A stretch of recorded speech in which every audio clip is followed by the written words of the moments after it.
كماله كشف الدجى بجماله حسنت جميع خصاله صلوا عليه وآله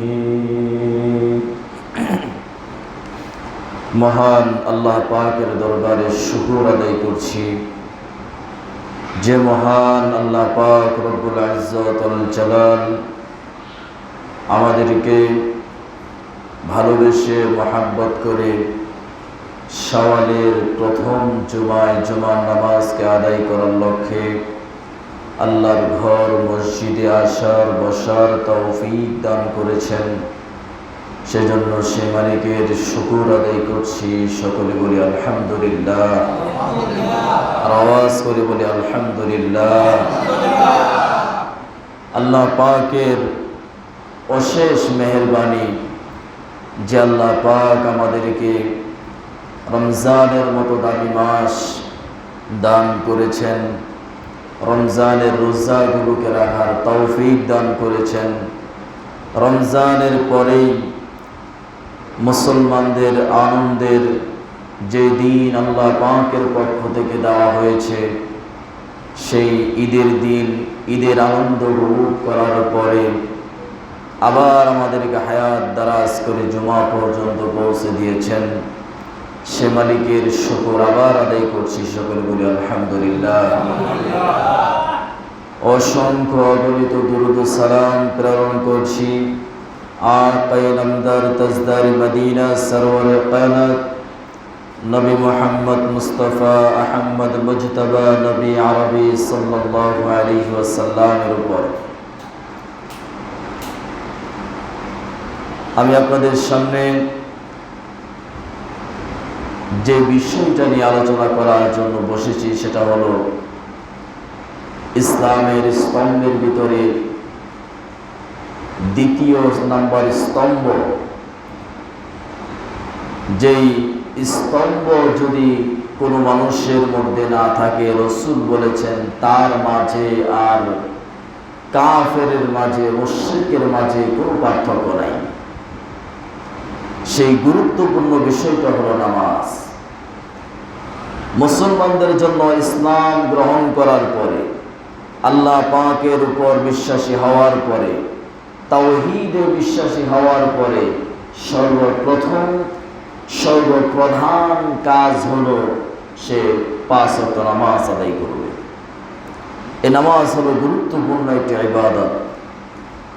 রাসূল করিম সাল্লাল্লাহু আলাইহি ওয়াসাল্লাম বলেছেন, যে ব্যক্তি ইচ্ছাকৃতভাবে কোনো ওজর ছাড়া ইচ্ছাকৃতভাবে যে ব্যক্তি নামাজ ছেড়ে দিবে সে কুফরির মধ্যে লিপ্ত হবে।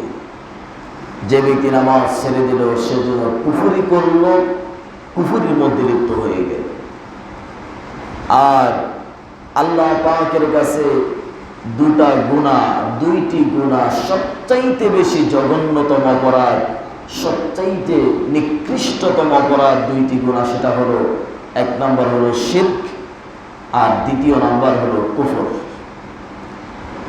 যেই ব্যক্তি ইচ্ছাকৃতভাবে নামাজ ছেড়ে দিল সে যেন কুফরি করলো, তার মানে হলো নামাজ ছেড়ে দেওয়া ব্যক্তি এত মারাত্মক গুনাহের মধ্যে লিপ্ত হলো।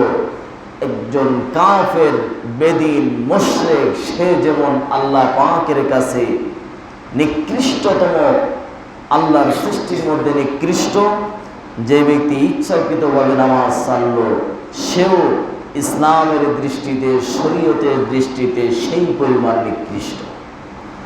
এই জন্য রসূল বলেছেন যে বাইনাল কুফরি ওয়াল মুমিন, মোমেন এবং বাইনাল কাফিরিনা ওয়াল মুমিন, কাফের এবং মুমিনের মধ্যে পার্থক্য হলো আসসালাত, নামাজ। যে ব্যক্তি নামাজ ছেড়ে দিবে তার মাঝে কাফের আর তার মাঝে কোনো পার্থক্য নাই।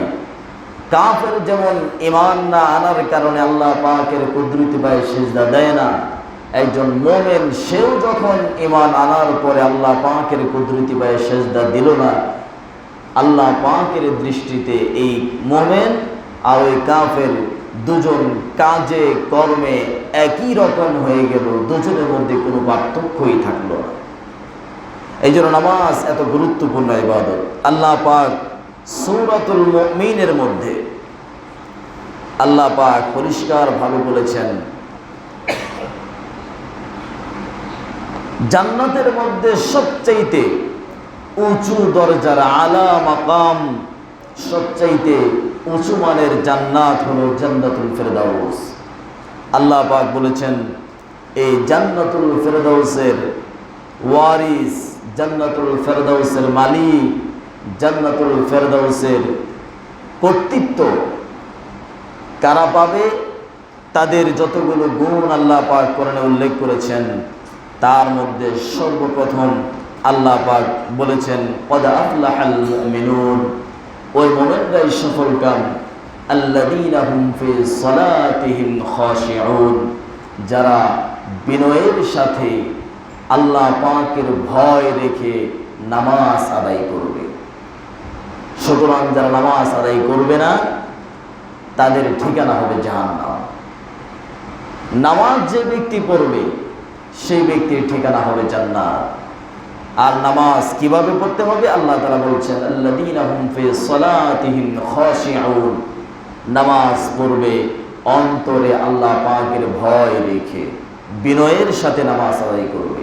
যদি নামাজটা বিনয়ের সাথে না হয়, নামাজটা যদি শুধুমাত্র মন চাইল আর মসজিদে এসে নামাজ আদায় করলাম, কিন্তু নামাজটা যদি রাসূলের নামাজের মতো না হয়, আল্লাহ পাক সেই নামাজের ক্ষেত্রেও বলেছেন,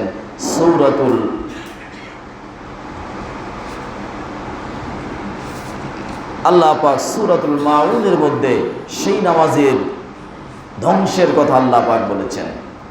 আল্লাহ পাক বলছেন, ফাওয়াইলুল লিল মুসাল্লিন আল্লাযীনা হুম আন সালাতিহিম সাহুন, সেই সমস্ত নামাজীদের জন্য ধ্বংস, সেই সমস্ত নামাজীদের জন্য ধ্বংস, আল্লাযীনা হুম আন সালাতিহিম সাহুন, যারা তাদের নামাজের ব্যাপারে উদাসীন, নামাজ পড়ে কিন্তু নামাজের মনোযোগী নাই। অন্য এক আয়াতে কারিমার মধ্যে আল্লাহ পাক মুনাফিকদের গুণকে যখন উল্লেখ করেছে, তখন আল্লাহ তাআলা বলছেন, হে নবী, মুনাফিকদেরকে কেমনে চিনবেন? মুনাফিক যখন দেখবেন, তখন তাদেরকে দেখলে চিনবেন কিভাবে? চেনার পদ্ধতি হলো, যখন তারা নামাজ পড়বে, তখন দেখবেন নামাজের মধ্যে তারা অলসতা প্রদর্শন করছে। অর্থাৎ তারা নামাজ পড়ছে কিন্তু নামাজের মধ্যে মনোযোগ নাই, নামাজের মধ্যে এমনভাবে দাঁড়িয়েছে যেন দুনিয়ার সমস্ত ক্লান্তি তাদেরকে ধরে বসেছে। আপনি মুনাফিকদেরকে এইভাবে চিনতে পারবেন। মুনাফিকরা নামাজ পড়বে কিন্তু তাদের নামাজ হবে না, তাদের নামাজের মধ্যে দুনিয়ার সমস্ত ক্লান্তি আর অলসতা তাদেরকে পাকড়াও করে বসবে।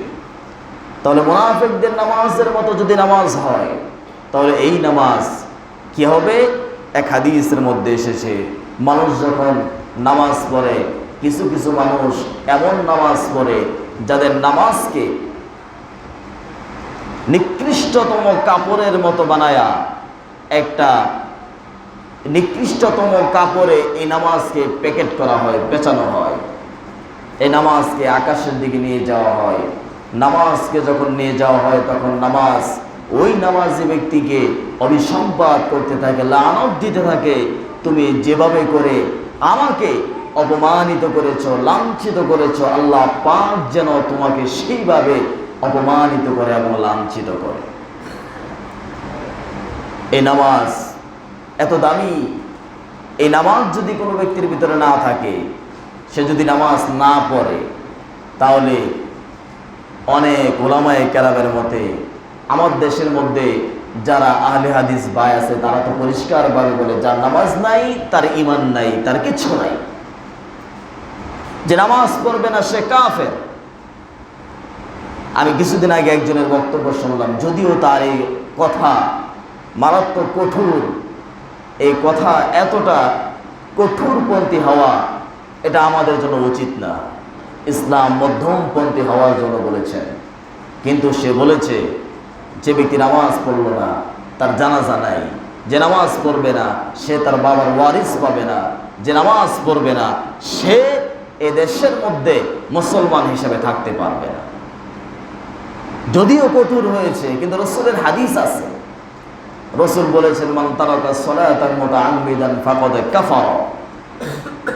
এর অর্থ অনেক উলামায়ে কেরাম এইভাবে করেছেন, যে ব্যক্তি ইচ্ছাকৃতভাবে নামাজ ছেড়ে দিল সে যেন কাফের হয়ে গেল। কত মারাত্মক কথা! এই নামাজ আমরা ছেড়ে দিচ্ছি। রাসূল করিম সাল্লাল্লাহু আলাইহি ওয়াসাল্লাম হাদিসে পাকের মধ্যে স্পষ্টভাবে বলেছেন, কিয়ামতের ময়দানে বান্দার কাছ থেকে আল্লাহ পাক দুইটা হকের কথা সর্বপ্রথম জিজ্ঞেস করবেন। কয়টা হক? আওয়াজ দিয়ে কয়টা হক? দুইটা হক। এক হক হলো বান্দার হকের সাথে সম্পৃক্ত, আরেক হক হলো আল্লাহর হকের সাথে সম্পৃক্ত। এই দুইটা হক সম্পর্কে আল্লাহ পাক কিয়ামতের ময়দানে বান্দাকে প্রশ্ন করবেন। আল্লাহর হকের সাথে সম্পৃক্ত যতগুলো হক রয়েছে তার মধ্যে সর্বপ্রথম এবং সর্বপ্রধান প্রশ্নই করা হবে বান্দাকে নামাজ সম্পর্কে, নামাজ পড়লা কিনা। আউয়ালু মা ইউহাসাবু বিহিল আবদু ইয়াউমাল কিয়ামাতিস সালাহ। রাসূল বলেছেন কিয়ামতের ময়দানে বান্দাকে আল্লাহ পাকের পক্ষ থেকে সর্বপ্রথম নামাজের হিসাব নেওয়া হবে। এই নামাজ তোমার উপর ফরজ করা হয়েছিল, নামাজ তুমি পড়লা কিনা, পড়েছো কিনা, কি কারণে পড়লা না। আর বান্দার হকের সাথে সম্পৃক্ত সর্বপ্রথম যে প্রশ্ন আল্লাহ পাকের পক্ষ থেকে বান্দাকে করা হবে সেটা হলো অন্যায়ভাবে কোনো ব্যক্তি যদি কাউকে হত্যা করে তাহলে তার রক্তের হিসাব, তার রক্ত ফুটার হিসাব আল্লাহ পাক কিয়ামতের ময়দানে বান্দার কাছে সর্বপ্রথম চাইবে। এই দুইটাই আজকে আমাদের সমাজে ভাইরাসের রূপ ধারণ করেছে, ঠিক কিনা? দুইটাই আমাদের সমাজের মধ্যে আছে। একটা হলো অন্যায়ভাবে নিরপরাধ মানুষগুলোকে হত্যা করা হচ্ছে, আরেকটা হলো মুসলমান মাথায় টুপি দিয়ে মুখে দাঁড়িয়ে আছে, মসজিদে আজান হলে মসজিদে নামাজ পড়তে আসে না। এই দুইটা জিনিস মানুষের মধ্যে ব্যাপক হারে বেড়েছে। আল্লাহ পাক এই দুইটা কাজ থেকে আমাদেরকে হেফাজত করেন, সবাই বলে আমিন। তো বান্দার কাছ থেকে কিয়ামতের ময়দানে নামাজ সম্পর্কে প্রশ্ন করা হবে। এই নামাজ যখন কোনো ব্যক্তি 5 ওয়াক্ত নামাজ আদায় করবে আল্লাহ পাক সেই ব্যক্তির দুনিয়ার অনেকগুলো মুসিবত থেকে তাকে বাঁচাবেন। তার মধ্যে উল্লেখযোগ্য একটা মুসিবত হলো রিজিকের অভাব। যার রিজিকের অভাব আছে, যার অভাব অনটন দূর হয় না, সে যদি 5 ওয়াক্ত নামাজ আদায় করে আল্লাহ পাক তার রিজিকের ফয়সালা করে দিবেন। আল্লাহ পাক তার নবীকে বলেছেন ওয়া'মুর আহলাকা বিস-সালাতি ওয়াসতাবির আলাইহা লা নাসআলুকা রিজকা নাহনু নারযুকুকা ওয়াল আকিবাতু লিত-তাকওয়া। আল্লাহ পাক বলছেন, হে নবী, আপনি আপনার পরিবারকে, আপনার পরিজনকে, আপনার আহলে পরিবার যারা রয়েছে তাদেরকে নামাজের জন্য আদেশ করুন, তারা যেন নামাজ পড়ে। ওয়াসতাবির আলাইহা, আর এই নামাজের উপর যেন মৃত্যু পর্যন্ত অটল থাকে, অবিচল থাকে, ধৈর্য ধারণ করে।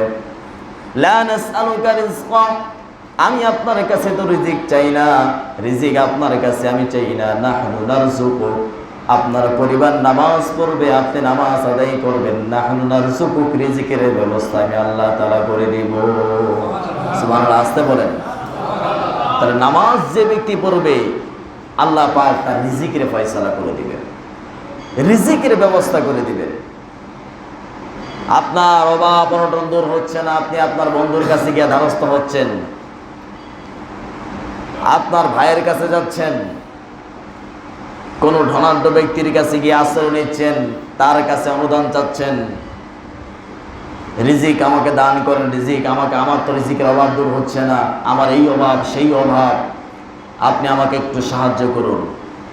যার কাছে সাহায্য চাইলেন, আপনি যদি তার অবস্থা সম্পর্কে জানেন তাহলে কলমে খাতায় লিখে দেখবেন আপনার চাইতে তার অভাব অনটন অনেক বেশি, ঠিক কিনা? যার কাছে চাইলেন সে আপনার চাইতেও মারাত্মক অভাবের মধ্যে লিপ্ত, তার অভাব আপনার চাইতে বেশি। এই দেশের মধ্যে গরিবরা যত অসহায় তার চাইতে ধনীরা বেশি অসহায়। দরিদ্র যারা, দরিদ্র শ্রেণীর গরিব অসহায় মানুষ, তার যতটুকু অভাব ধনাঢ্য ব্যক্তির অভাব তার চাইতে বেশি। আপনি তার কাছে গিয়ে চাইলেন, সে আপনাকে দিল 20,000 টাকা দিল, প্রতি মাসে 100 টাকা করে বাড়বে, তাহলে আপনাকে সে দিল না আপনার কাছ থেকে নিল? কথা বলেন না কেন? আপনাকে সে দিল না আপনার কাছ থেকে নিল? তাহলে আপনি যার কাছ থেকে প্রয়োজন পূরণের জন্য গেলেন সেই তো আপনার কাছে প্রয়োজন পূরণের জন্য দাবি করলো, তাহলে সে চাওয়ার আগেই, দেওয়ার আগেই আপনার কাছ থেকে চাওয়া শুরু করলো, আপনার চাইতে অভাব তার কাছে বেশি। এই জন্য আল্লাহ পাক বান্দাকে বলেছেন, এ বান্দা, তোমার যে অভাব রয়েছে, অনটন রয়েছে, সেই কথাগুলো দুনিয়ার কারো কাছে বলবে না, আমার কাছে বলো, আমার কাছে চাও। আমার কাছে চাইলে, আমার কাছে যখন চাইবে, আমার ধনভাণ্ডার এত বেশি। আল্লাহ নবীর এক হাদিস থেকে জানা যায়, আল্লাহ পাকের ধনভাণ্ডার এত বেশি, দুনিয়ার শুরু থেকে নিয়ে কিয়ামত পর্যন্ত যত মানুষ পৃথিবীতে আসবে, সমস্ত মানুষের মনের যত চাহিদা আছে, সমস্ত চাহিদা অনুযায়ী আল্লাহ পাকের ভান্ডার থেকে যদি মানুষদেরকে দিয়ে দেওয়া হয়, তারপরেও আল্লাহ পাকের বিশাল ভান্ডার থেকে সরিষা দানা পরিমাণ কোনো কমতি হবে না। এত বিশাল ভান্ডারের মালিক আল্লাহ। সে আল্লাহ পাক বলছেন, বান্দা, তোমার যখন অভাব তোমাকে ধরবে, অনটন তোমাকে ধরবে, তখন তুমি আমার কাছে সাহায্য চাও। আর সাহায্য চাওয়ার পদ্ধতিটা আল্লাহ তাআলা কত সুন্দরভাবে বলে দিয়েছেন। আল্লাহ তাআলা বলছেন, ইয়া আইয়ুহাল্লাযীনা আমানুস্তাঈনু বিস-সাবরি ওয়াস-সালাহ ইন্নাল্লাহা মা'আস-সাবিরিন। আল্লাহ পাক বলছেন, হে ইমানদার, যখন তুমি আমার কাছে সাহায্য চাইবা, তখন দুইটা পদ্ধতি, দুইটা পন্থা অবলম্বন করে আমার কাছে সাহায্য চাইবে। এক নাম্বার হলো, যেই বিপদ, যেই অভাব, যে অনটন তোমাকে ধরেছে, ধৈর্য হারা না হয়ে সেই ব্যাপারে তুমি ধৈর্য ধারণ করবে। আর আমার কাছে সাহায্য চাইবে নামাজের মাধ্যমে। কিসের মাধ্যমে? নামাজের মাধ্যমে। অন্য জায়গায় আল্লাহ তাআলা বলছেন, ওয়াস্তাঈনু বিস-সাবরি ওয়াস-সালাহ, তোমরা আমার কাছে নামাজের মাধ্যমে এবং ধৈর্যের মাধ্যমে সাহায্য চাও। আল্লাহ পাক সাহায্য চাওয়ার পদ্ধতি যাও শিখায় দিয়েছেন। নামাজ পড়বা, আমার কাছে সাহায্য চাইবা।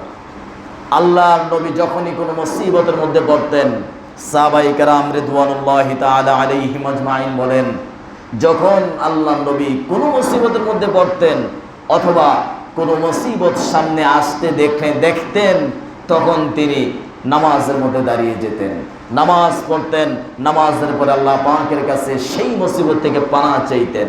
আল্লাহ নবীর কাছ থেকে এই শিক্ষা গোটা জাতির জন্য নেওয়া প্রয়োজন যে আল্লাহ নবী বিশ্বের শ্রেষ্ঠ মানব, মানবতার সর্ব উৎকৃষ্টতম ব্যক্তি, মানবতার মাথার মুকুট, নবিকুল শিরোমণি সাইয়্যিদুল মুরসালিন নবী মুহাম্মদ রাসূলুল্লাহ সাল্লাল্লাহু আলাইহি ওয়াসাল্লাম, যার কোনো কিছুর অভাব ছিল না।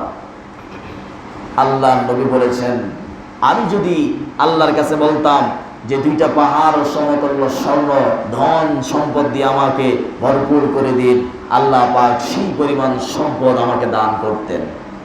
আল্লাহ নবী নেন নাই। সেই নবী যখনই কোনো মুসিবতে পড়তেন, তখন দেশের রাষ্ট্রপ্রধানের কাছে যাইতেন না। যাইতেন? এলাকার ওয়ার্ড কাউন্সিলরের কাছে যাইতেন না, পৌর মেয়রের কাছে যেতেন না। আমরা তো দৌড় দিই। আল্লাহ নবী নামাজের মধ্যে দাঁড়াতেন, নামাজ পড়তেন। নামাজের মধ্যে রিজিক চাওয়ার দোয়া আল্লাহর নবী শিখাই দিয়েছেন, তোমরা নামাজ পড়ো, নামাজের মধ্যে আল্লাহ পাকের কাছে রিজিক চাও। এই জন্য আল্লাহ নবী সাল্লাল্লাহু আলাইহি ওয়াসাল্লাম যখনই নামাজ পড়তেন একটা সিজদা দিতেন, সিজদার তাসবিহ শেষ করে যখন মাঝখানে বসতেন তখন আল্লাহ নবী একটা দোয়া পড়তেন, গোটা উম্মতকে শিখাই দিয়েছেন। আল্লাহ নবী বলতেন, তোমরা বলবে আল্লাহুম্মা গফিরলি ওয়ারহামনি ওয়াআফিনি ওয়ারযুকনি, হায় আল্লাহ তাআলা তুমি আমাকে ক্ষমা করো, ওয়ারহামনি আমার উপর রহম করো, ওয়াহদিনি তুমি আমাকে হেদায়েত দান করো, ওয়াআফিনি তুমি আমাকে রোগ মুক্ত করো, ওয়ারযুকনি তুমি আমাকে রিজিক দান করো। তাহলে নামাজের মধ্যে রিজিক চাওয়ার দোয়া আছে না নাই? শিখাইছেন কে? নামাজের মধ্যে রিজিক চাওয়া, আপনি নামাজের মধ্যে রিজিক চাইবেন, রিজিকের ফয়সালা আল্লাহ পাক করে দিবে। তারপর আল্লাহর নবী বলেছেন, কোন ব্যক্তি যদি নামাজের মধ্যে সিজদার মধ্যে গিয়ে এই দোয়াটা 3 বার পরে তারপর আল্লাহ পাকের কাছে সে যা চাইবে আল্লাহ পাক তাকে তাই দান করে দিবে। সুবহানাল্লাহ বলবেন। দোয়াটা হলো, আল্লাহ তাআলা বলছেন, আল্লাহ নবী বলেছেন, হে উম্মতেরা তোমরা যখন নামাজের মধ্যে সিজদার মধ্যে যাবে তখন আল্লাহ তাআলার কাছে দোয়া করবে, হে আল্লাহ তাআলা তুমি আমাকে মাফ করে দাও। আপনারা যদি আরবিতে পারেন আরবিতে বলবেন, না পারলে বাংলাতে মনে মনে বলবেন, হে আল্লাহ তাআলা তুমি আমাকে মাফ করে দাও, আমার উপর রহম করো। আপনি বলবেন আর মনে মনে আপনার প্রয়োজনগুলোকে আল্লাহ পাকের কাছে চাইবেন, আল্লাহ পাক আপনার প্রয়োজন পূরণ করে দিবে। কারণ আল্লাহ পাক বলেছেন, হে দুনিয়ার মানুষ তোমরা কি আমার নিকটবর্তী হতে চাও? আমরা কে চাই না আল্লাহ পাকের কাছে যাইতে? সবাই চাই। আল্লাহ পাকের নিকটবর্তী হওয়ার আগ্রহ কার কার আছে? সবার আছে। যে ব্যক্তি আল্লাহ পাকের নিকট পর্যন্ত যেতে পারলো তার চাইতে দামি আর কেউ দুনিয়ার মধ্যে আছে? আর কেউ নাই। আল্লাহ পাক বলছেন, তুমি আমার নিকটবর্তী হতে চাও, আমার কাছে আসতে চাও, তাহলে আমার নিকটবর্তী হওয়ার একটা ফর্মুলাও আমি তোমাদেরকে শিখাই দিলাম। সেই ফর্মুলাটা হলো সিজদার মাধ্যমেই কেবলমাত্র শুধুমাত্র তোমরা আমি রবের নিকটবর্তী হতে পারবে। সেটা হলো আল্লাহ পাক বলেছেন, ওয়াসজুদু ওয়াকতারি, তোমরা সিজদা দাও আর আমার নিকটবর্তী হয়ে যাও। তাহলে মানুষ যখন সিজদা দেয় তখন আল্লাহ পাকের নিকটবর্তী হয়ে যায়, আর আল্লাহ পাকের নিকটবর্তী হয়ে যখন সে তার প্রয়োজনগুলোকে আল্লাহ পাকের কাছে ব্যক্ত করে তখন আল্লাহ পাক তার প্রয়োজনগুলোকে পূর্ণ করে দেয়। কারণ সে আমার নিকটতম হয়েছে, আমার খুব কাছের এবং প্রিয় বান্দা হয়েছে, তাকে খালি হাতে ফিরিয়ে দেওয়া যাবে না। আল্লাহ পাক কাউকে খালি হাতে ফিরিয়ে দেন না, কাউকে খালি হাতে ফিরিয়ে দেন না। দুনিয়ার সমস্ত মানুষ যাদের কাছে চাইবেন, অনেক মানুষ আছে দেখছেন আপনার এক বন্ধু বিপদে আছে, সে সাহায্য চাওয়ার আগেই সে একটা ওজুর দাঁড় করায় রাখে, সে চাইতে পারে, এজন্য আমার কি করা উচিত, চাইলে তো দেওয়া লাগবে, না দেওয়ার জন্য ওজুর বার করে আগেই চায় বসে, ভাই আমার তো এই সমস্যা, তুমি আমাকে একটু হেল্প করতে পারবা কিনা? ভাই আমি তো চাইছিলাম আপনার কাছে চাইবো, আমার তো এই সমস্যা, আপনিই তো বিপদে আছেন, কি করা যায়? তার মানে হলো বিপদ আসার আগেই ক্ষমা পল্টে নেওয়ার একটা ভান আমাদের সমাজে মানুষের মধ্যে আছে। কিন্তু আল্লাহ পাক বলেছেন, যে আমার বান্দা আমার কাছে তুমি যত বেশি চাইবা আমি তোমার প্রতি তত বেশি খুশি হব। এই কথা কেবলমাত্র আল্লাহ পাক বলেছেন, পৃথিবীর কেউ বলতে পারে নাই। আল্লাহ পাকের কাছে চাইলে আল্লাহ পাক খুশি হন। এই জন্য একটা শেরের মধ্যে আছে, জো না মাঙ্গে উসসে ও বেজার হে, যে আল্লাহ পাকের কাছে চায় না আল্লাহ পাক তার প্রতি নারাজ হয়ে যায়। যে ব্যক্তি 63 বছর 70 বছর 80 বছর হায়াত পেল, দুনিয়ার মধ্যে শুধু মানুষের কাছে চাইল, যে রব তাকে এত কিছু দিল সেই রবের কাছে একবারও চাইল না, সেই রব তার প্রতি নারাজ হয়ে যায়। আমি তোরে সব কিছু দিলাম, চাওয়ার আগে দিলাম, তারপরেও তুই আমার কাছে একবারও চাইতে পারলি না। আমার কাছে চাইতি, উদউনি আস্তাজিব লাকুম, আমার কাছে চাও, আমার কাছে চাও, তুমি আমার কাছে চাইতে দেরি, আমি তোমাকে দিতে দেরি হবে না। কিন্তু আমরা চাইতে জানি না, আমরা চাইতে জানি না, আমরা দোয়া করতে জানি না। নামাজ as-সালাত শব্দের অর্থ একটা হলো দোয়া আর একটা হলো নামাজ। সালাত শব্দের অর্থ দোয়া। আমরা চাইতে জানি না। আমরা যদি চাওয়ার মতো চাইতে পারতাম তাহলে আল্লাহ পাকের তো কোনো কৃপণতা নাই, তার ভান্ডারে কোনো কিছুর কমতি নাই। মসজিদের মধ্যে যখন দোয়া হয় তখন অনেকে বের হয়ে যায় মসজিদ থেকে, নামাজের মাধ্যমে সাহায্য চাওয়া, নামাজের পরে দোয়া, হাত তুলে দোয়া করবে না বসে দোয়া করবেন, এটা নিয়ে তো অনেক ইখতিলাফ আছে। কিন্তু দোয়া করা যাবে না এ কথা কেউ বলে নাই। ইবাদত করার পরে আল্লাহ পাকের কাছে কিছু চান, আল্লাহ পাকের কাছে যখন আপনি আপনার নামাজটাকে অবলোকন হিসেবে দিলেন, মালিক তোমার কাছে দেওয়ার মতো কিছু নাই, মাত্রই তোমার কুদরতি পায়ে দুইটা সিজদা দিলাম, মালিক আমার এই প্রয়োজনটা তুমি পূরণ করে দাও, আল্লাহ পাক কি কবুল করবে না? আপনি চান মালিকের কাছে। এই সিজদা 3 প্রকারের সিজদা। সিজদা কয় প্রকার? আওয়াজ দিয়ে বলেন কয় প্রকার? 3 প্রকার। 1 নম্বর হলো নামাজের সিজদা, যেটা ফরজ করতেই হবে। 2 নম্বর হলো তেলাওয়াতের সিজদা, যেটা কোরআনে কারীমের যে সিজদার আয়াতগুলো আছে সেটা তেলাওয়াত করার পরে যে সিজদা, এটা হলো 2 নম্বর সিজদা। 3 নম্বর সিজদা হলো শুকরিয়ার সিজদা। আপনার কোনো মনের আশা আকাঙ্ক্ষা পূর্ণ হয়েছে, খুশিতে আপনি সিজদায় চলে গেলেন, সিজদার মধ্যে গিয়ে মালিকের প্রশংসা বর্ণনা করতে লাগলেন আর মালিকের কাছে শুকরিয়া আদায় করতে লাগলেন, হায় আল্লাহ তাআলা তুমি আমার আশা পূরণ করে দিয়েছো, অসংখ্য শুকর তোমার শুকর গুজার হচ্ছি। এইটা এই 3 সিজদার বাহিরে আমার দেশের মধ্যে আরেকটা সিজদার প্রচলন আছে, তাজিমের সিজদা, যেটা বিভিন্ন মাজার শরীফের মধ্যে হয়ে থাকে। এই মাজার শরীফের মধ্যে যে সিজদা দেওয়া হয়, পীরের পায়ের মধ্যে যেটা সিজদা দেওয়া হয়, এটা সম্পূর্ণ কুফর, সম্পূর্ণ শিরক। এই সিজদা করা যাবে না। কিন্তু 3টা সিজদা করতে পারবেন, নামাজের সিজদা, তেলাওয়াতের সিজদা, শুকরিয়ার সিজদা। এরপরে আর কোনো সিজদা নাই, আর কোনো 4র্থ নম্বরে কোনো সিজদা চলবে না। আপনি সিজদা দেন, সিজদার মধ্যে গিয়া মালিকের কাছে, আল্লাহ পাকের কাছে আপনার প্রয়োজনগুলোকে তুলে ধরুন। তারপরে হাদিসের কিতাবের মধ্যে বিভিন্নভাবে বিভিন্ন দোয়া এসেছে, যেগুলো রাসূল সাল্লাল্লাহু আলাইহি ওয়াসাল্লাম অনেক সময় রুকুর মধ্যে পড়তেন, অনেক সময় সিজদার মধ্যে পড়তেন।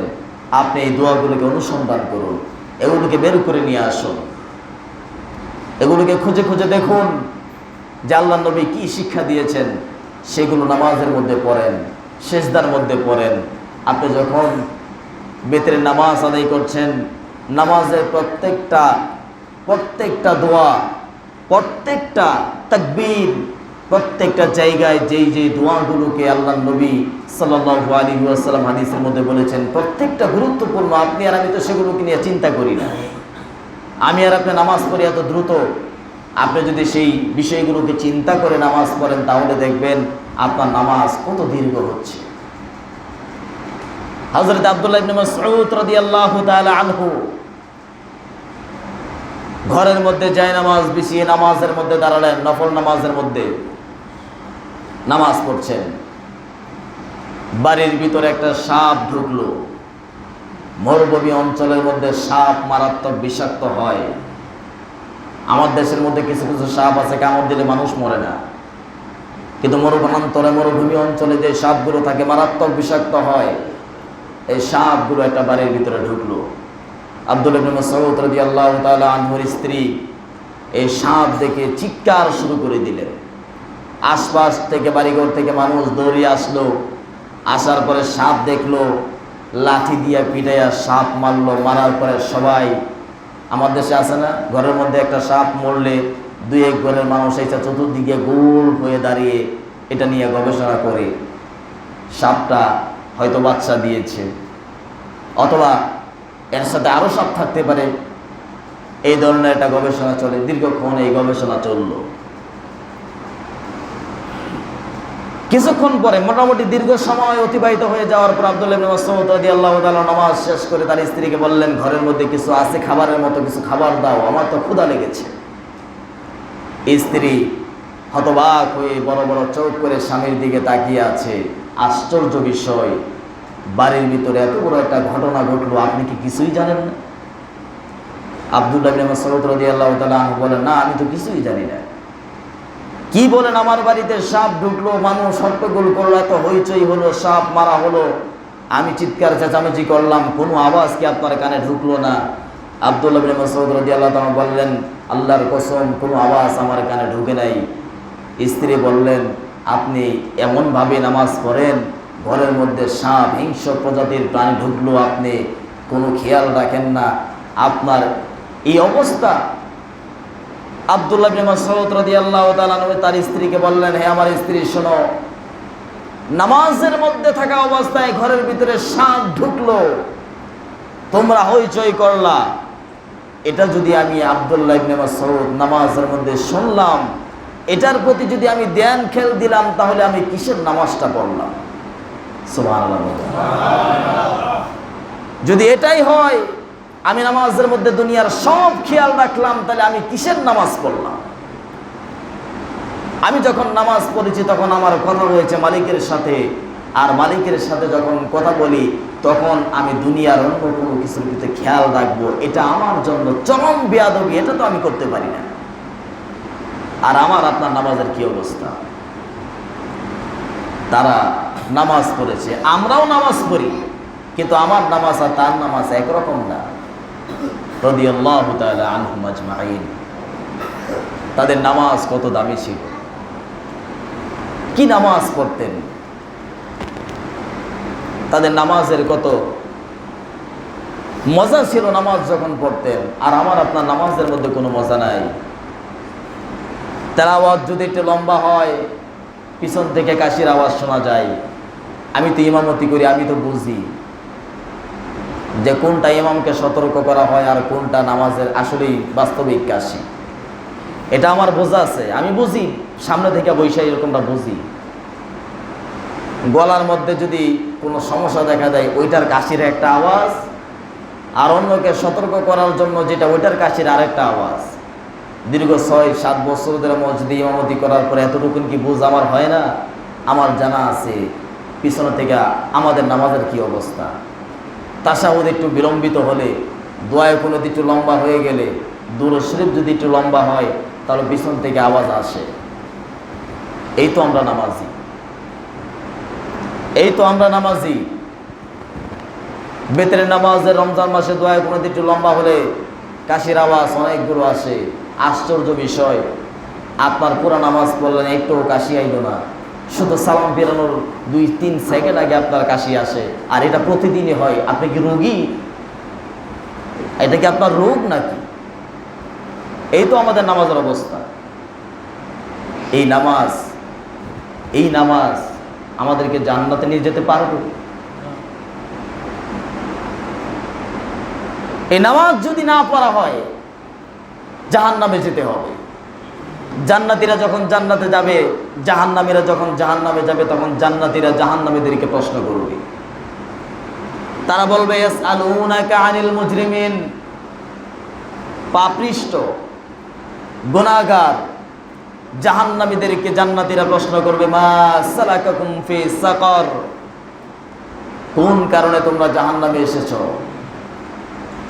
কিসে তোমাকে জাহান্নামে নিয়ে আসলো? তোমার অপরাধ কি? তখন জাহান্নামীরা 4টা কারণ বলবে। কয়টা কারণ বলবে? 4টা কারণ বলবে। এর মধ্যে 1 নাম্বার কারণ হলো ক্বালু লাম নাকু মিনাল মুসাল্লিন।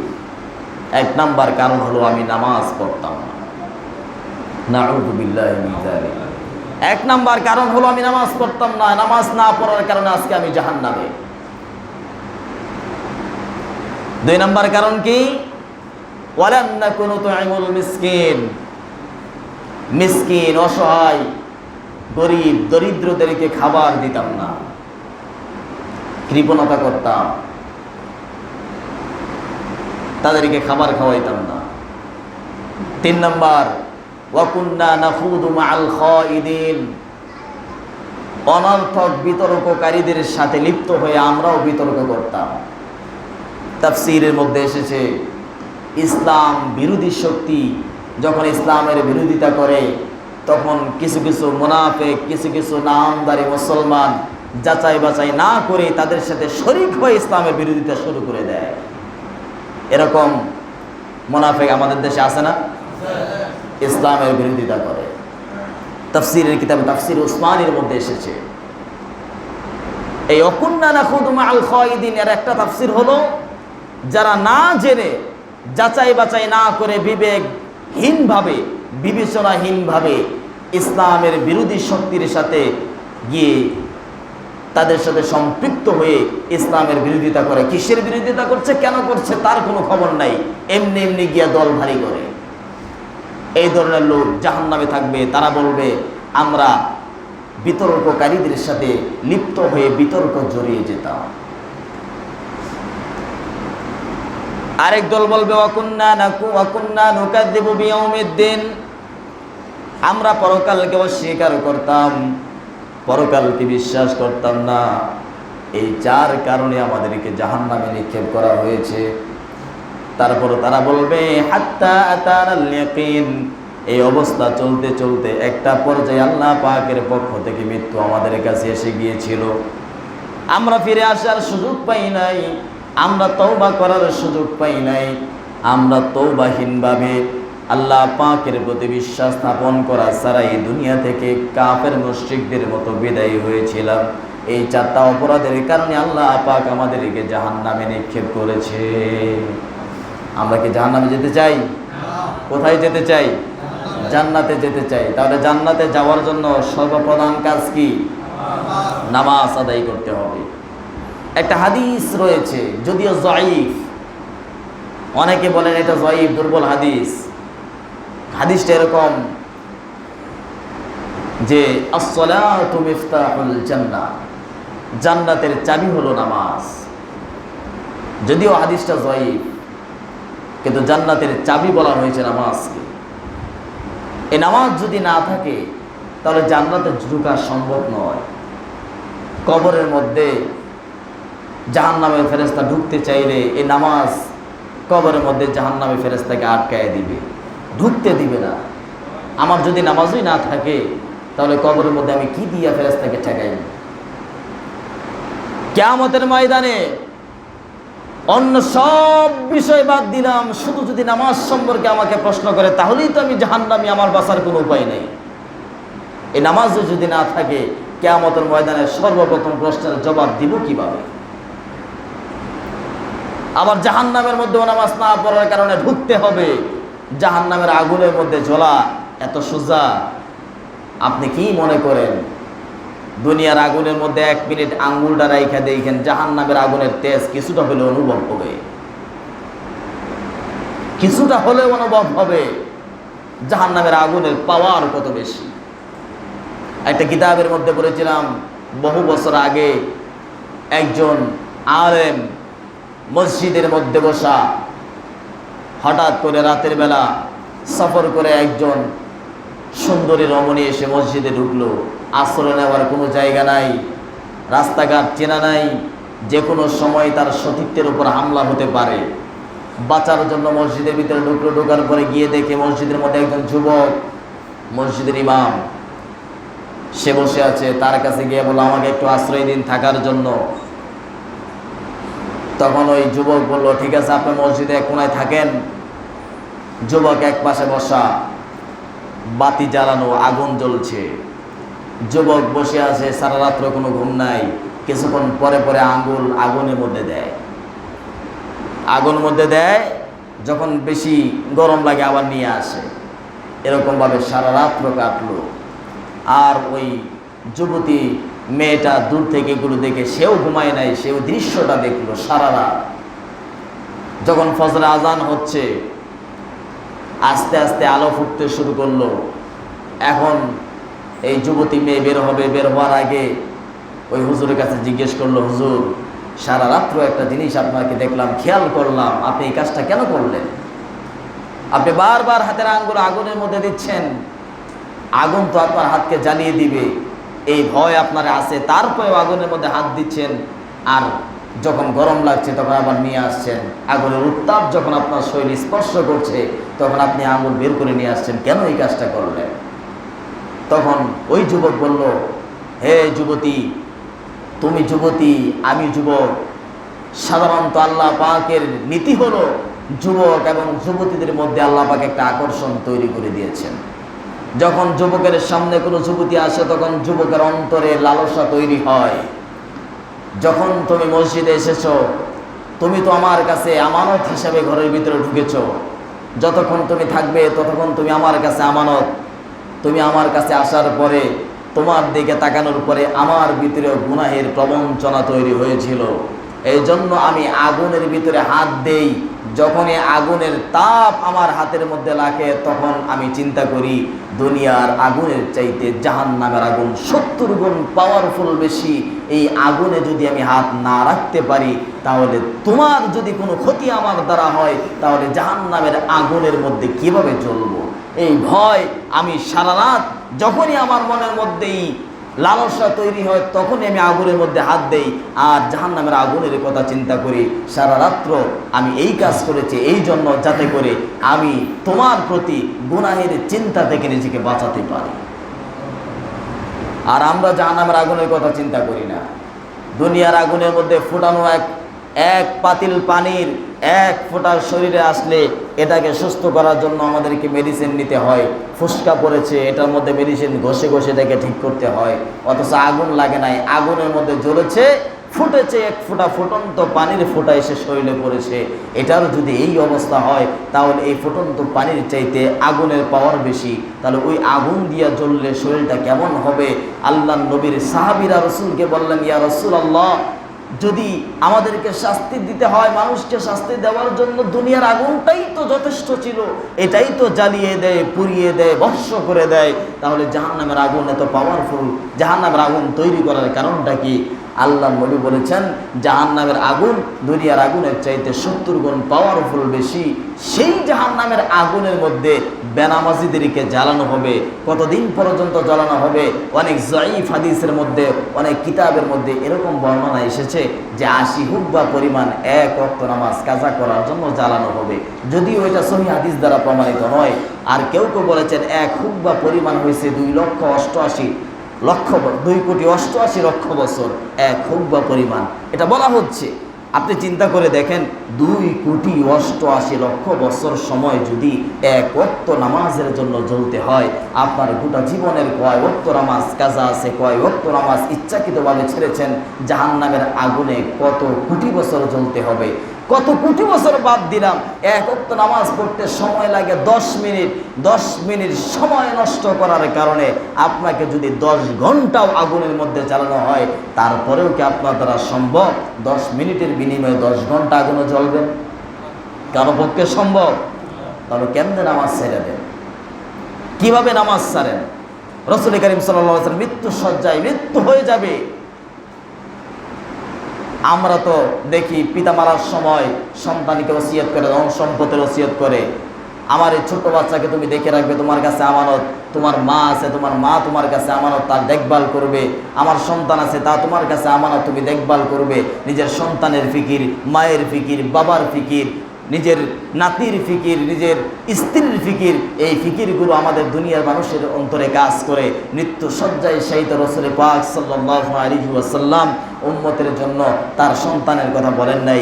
ওই সন্তানের কথা যেই সন্তান তার ঘরের মধ্যে 3 দিন 4 দিন পর্যন্ত চুলার মধ্যে আগুন জ্বলতো না, এই সন্তানের কথাও চিন্তা করেন নাই। তার সন্তান কি খাবে, কি পড়বে, তার ভবিষ্যৎ কি হবে, এগুলো নিয়ে কোনো চিন্তা নাই। চিন্তা একটাই, যেই নামাজ প্রতিষ্ঠা করার জন্য আমি রসুল 23 বছর কষ্ট করলাম, রক্ত জড়াইলাম, দাঁত ভেঙে ফেললাম, মাথার মধ্যে লোহার কড়া ঢুকাই দিলাম, শরীর রক্ত জর্জরিত করলাম, তায়েফের ময়দানে জুতা পর্যন্ত পায়ের সাথে আটকে গেল। এই নামাজ যখন আমি দুনিয়া থেকে চলে যাব, আমার উম্মত সেই নামাজ কি পড়বে কিনা, আমার উম্মত সেই নামাজ পড়বে কিনা? রসুল বলেছেন আসসালাত আসসালাত আসসালাত, হে আমার উম্মতেরা, তোমাদের প্রতি ওসিয়ত হলো তোমরা নামাজ আদায় করবে, নামাজ ছেড়ে দিবে না। এই নামাজ প্রতিষ্ঠার জন্য আমি রসুল জীবনে বহুত কষ্ট করেছি, সেই নামাজ তো আমরা ছেড়ে দিচ্ছি। এই জন্য নামাজ 5 ওয়াক্ত নামাজ পড়বেন ইনশাআল্লাহ? কে কে পড়বেন হাত তুলে দেখান। আল্লাহ পাক আমাদের সবাইকে 5 ওয়াক্ত নামাজ মসজিদে বা জামাত আদায় করার তৌফিক দান করার সবাই বলে আমিন। আমরণ যতদিন পর্যন্ত হাত চলবে, পা চলবে, চোখ দিয়ে দেখবো, কান দিয়ে শুনবো, ততদিন পর্যন্ত নামাজ মসজিদে এসে আদায় করব। আর যখন হাত পা অচল হয়ে যাবে, ঘরের মধ্যে শুয়ে হলেও আল্লাহ পাকের কুদরত বা ইশারার মাধ্যমে সেজদা দিয়া হলেও নামাজ আদায় করব। জীবনে কখনো 1 ওয়াক্ত নামাজ কাজা করব না ইনশাআল্লাহ।